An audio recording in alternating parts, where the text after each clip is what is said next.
What's up world, how's it going? It's James here giving you an update on my hair transplant just to keep everybody up to date. What's happened so far is I have applied for a transplant. I've received a quote from Elite Hair Transplant in Turkey.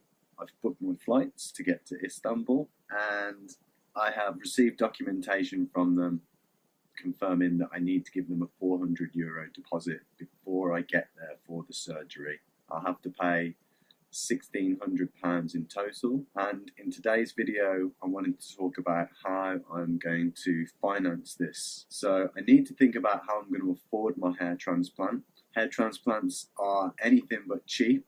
Even though I've gone for the cheaper option for a transplant in Turkey, it's still a considerable amount of money to pay. So I thought I'd talk to you today about how I'm going to pay for the surgery. There's all manner of different ways that you could look to pay. You could use existing savings, get yourself a loan. You could use finance options that might be available with the company that you've chosen to get your surgery with, or you could use credit cards.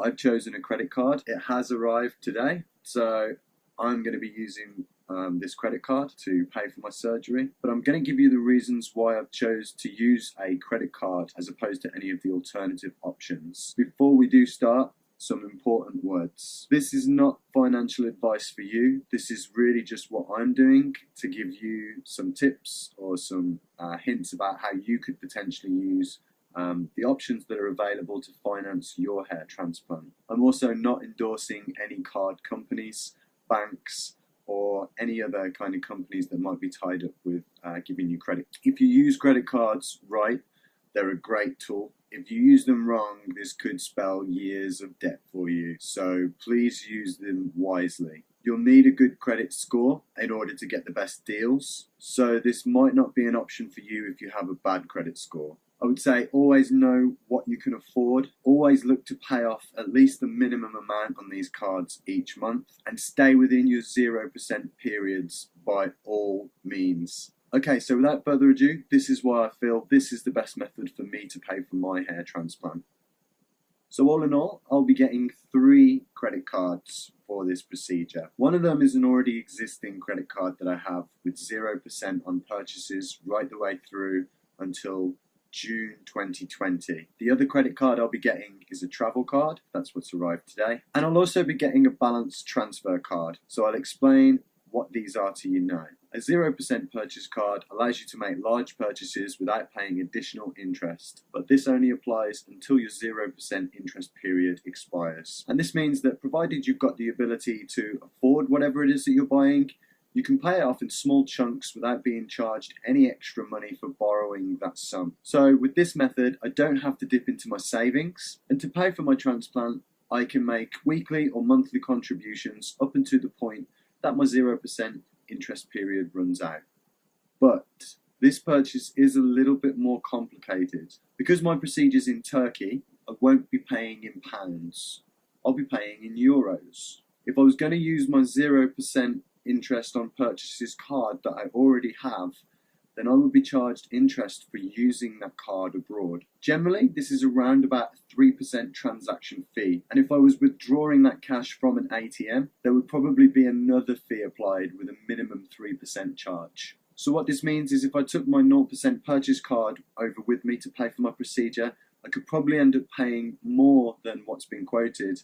So this is where the travel card comes in handy. The perks of this card mean that I get 0% transaction fees for any foreign currency payments that I make. I won't have any cash withdrawal fee if I do need to withdraw cash while I'm over there. And they also have near perfect conversion rates. So for example, if I was to withdraw the £1,600 that I need for my surgery from abroad using my purchase card, I would have a transaction fee of around about £48. But if I was withdrawing that money from the ATM, there'd also be an additional £48 that would be applied as well. So this would mean that the balance to clear on my card would be somewhere around about £1,696. So if I use this travel card, I actually managed to keep that £96 in my pocket and avoid spending any additional money. But there's always a but. These travel cards are still going to charge me a monthly interest. The current travel card that I have is charging me 19.9% APR. APR is annual percentage rate. This basically means that 19.9% of the balance will be charged over 12 months. If we were to use the £1,600 example, you would do 1,600 divided by 100 times by 19.9 and then divide by 12. This would charge me around £26.53 per month if I wasn't to clear any of the debt from the card. If I did pay a weekly or monthly amount off of the card, that interest would change as the balance is reduced on the card as well. It can be quite confusing. I'm not going to sit here and explain it all right now, but if you get the general principle of how annual percentage rate interest is applied, then you can start to figure out how much you would roughly be charged each month. Anyway, I don't really want to be paying these charges either, and if there's a way to get out of it, then I'm going to do it. So, this is where I'm going to use a quite cool credit card trick to avoid paying any additional interest on the money that I'm going to borrow for my surgery. This is where my third card is going to come into play, and this is what's called a 0% balance transfer card. This is still a credit card, but what it basically allows you to do is shift debt from an existing credit card through to a new credit card with a 0% interest rate for a set period of months. There's also some important points to think about with these cards as well. Some of these cards will charge you a fee to transfer that debt through to their card, and they're not the cards that we need to be looking at here. The cards we want to be looking at don't charge any fee to transfer the money. So find a card that doesn't charge any fees to transfer the money and save yourself some money. The card that I've found has 0% interest for 27 months and no fee on the balance transferred.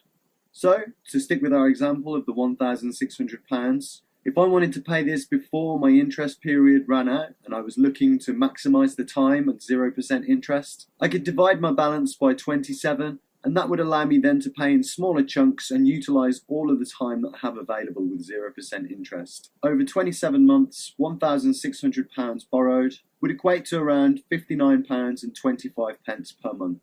I'm basically looking to clear around £200 a month on the card, so I should have this debt cleared within around 8 months. The benefits to me using the cards like this are, I have a near perfect conversion fee from pounds to euros. I can save money on overseas charges that might be applied otherwise. I can purchase this on a credit card and not be charged any interest, provided I follow the steps that I've outlined. I can keep my savings intact, which is probably the most beneficial part to this. And I'll keep a couple of hundred off my bill as well, which is always good. Things to bear in mind with this method as well. I will need to have the debt on my travel card prior to applying for my 0% balance transfer card. I'm going to need to act quickly once this debt is on my card, and that's to keep from paying any interest on the travel card as quickly as possible. It's also best for you to shop around for the best 0% deal, because not all of them will provide the same length of time in 0% interest, and maybe not all of them will apply no fees for those balance transfers. It's always important to look around for the best deals. Some useful sites to hunt around for the best deals: Money Saving Expert, Go Compare, Money Supermarket. These are all UK based companies as well, I might add, because I am based in the UK, so you might need to find the equivalent search sites like this in your country.